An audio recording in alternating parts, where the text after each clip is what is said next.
The story of foreign trade is a story that is most important to the vital problems of nationalism and internationalism.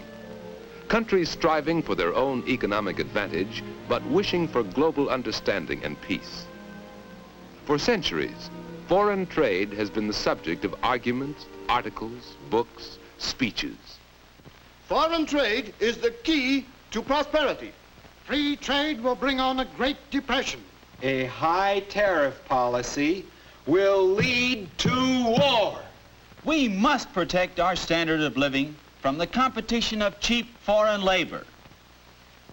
Sometimes in this great, rich country of ours, it must seem we can build anything, that we can grow anything, that we have everything. We feel powerful, prosperous. We feel we can trade with the whole world or not, as we wish. But is trade, two-way trade, important to our nation and to the entire world? Well, let's look at the world. Here are the people of the earth. They represent the work of the world and the markets of the world. Not very evenly distributed, are they? And here are the industrial areas, where people produce goods, generally different goods in different countries. Not evenly spread around the world here either. And the resources used by these people in these industries, they are unevenly distributed.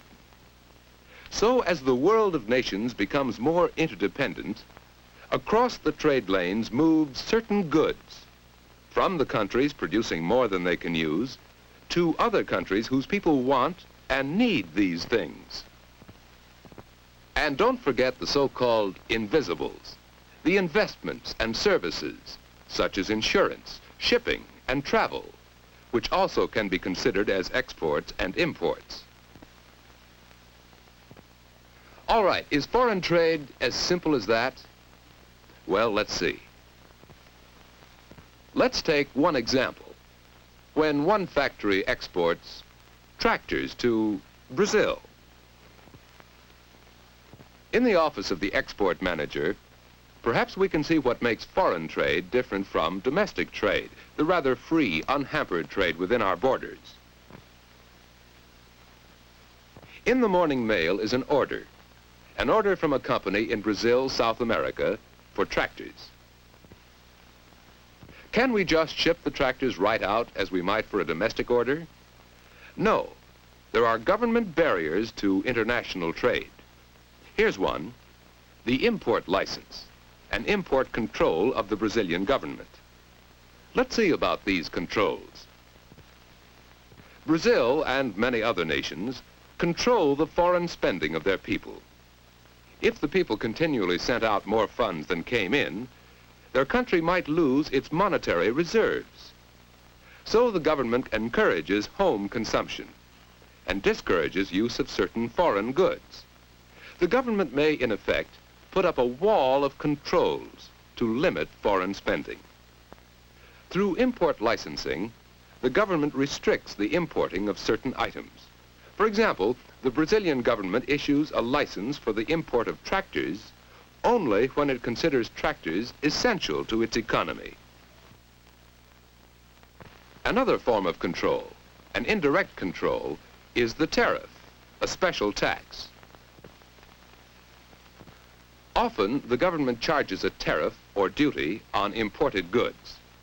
This makes foreign goods more expensive, discouraging some imports, and may also provide revenue for the government. A third government control is exchange control. The Brazilian government approved the use of dollars to pay for tractors, and dollars earned by Brazilians must be sold to the government. So import licensing, tariffs, and exchange control are three of the many ways a government limits its imports. Here is the arrangement for financing the sale of the tractors. In this case, a bank letter of credit by which the factory can be paid in dollars. How does this international payment work? You see, the Brazilian buyer must pay in cruzeiros to his bank for a letter of credit in dollars at the prevailing rate of exchange. Through the transfer of exchange by the banks, the United States factory can be paid in dollars when the importer in Brazil has only cruzeiros to spend. Now, what do we need to export these tractors? Besides the invoices and other documents specified in the shipping instructions, there may have to be an export license by which our government may control the amount and destination of certain goods that leave this country, and an export declaration for the statistical records of our government.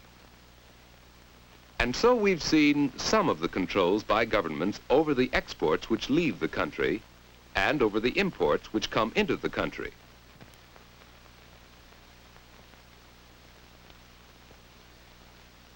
After the transportation, financing, and documents are coordinated, the tractors move onto a train for the first stage of their journey to the buyer in Brazil. But selling United States goods in another country is only half of the story. In general, the rest of the world can buy from us only to the extent that we buy something from them, from all of them put together. Let's follow the tractors to Brazil and see about that. Brazil is a large, rich country, about the size of the United States. What does Brazil have to sell? Well, they have many things, but coffee is the most important. Remember the tractor deal? Cruzeiros to the Brazilian bank, letter of credit to the U.S., payable in dollars in the U.S. for the tractors. Well, the export of coffee from Brazil to the U.S. works just the other way around.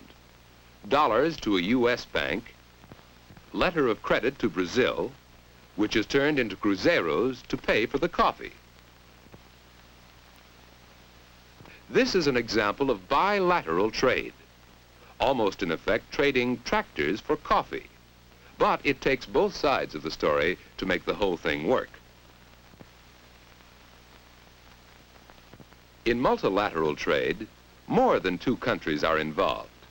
In a simple example, U.S. tractors might go to Brazil, the Brazilian coffee to England, and English textiles to the U.S.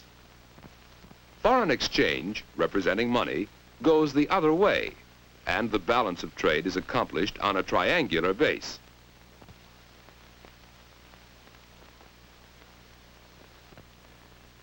Sometimes the balance is disrupted when governments impose trade restrictions, as when certain industries request protection, perhaps by a tariff wall, protection from foreign competition. What about the competition of foreign labor? Do U.S. workers lose their jobs when goods are imported? Well, these people in foreign lands are labor competition, but they are also customers. For example, with this electric traveling crane, British workers may produce competitive goods, but perhaps parts of the crane were made in the U.S. Other countries buy from the U.S. more than 1/3 of our machine tools, more than 1/3 of our baled cotton, and a good share of our milk, wheat, petroleum. Other countries buy these things from us, making jobs for U.S. workers. In today's world, there are many restrictions on foreign trade and many reasons for them. But the unequal distribution of people, industry, and resources tends to make world trade necessary. Raw materials, goods, and services move from nation to nation, meeting demands and raising the standard of living of everyone. From other countries come such things as asphalt for our roads, fertilizer for our farm crops, leather for our shoes. We may regard this tractor as a product of the United States, but parts of it came from at least half a dozen other countries. Investigate for yourself and see what you can find. What would the tractor be without foreign trade? Without tin, rubber, manganese?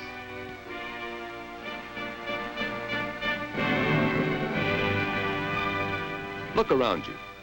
You'll find many things that go to other countries, that come from other countries. Yes, look around you, and you'll find the importance of foreign trade.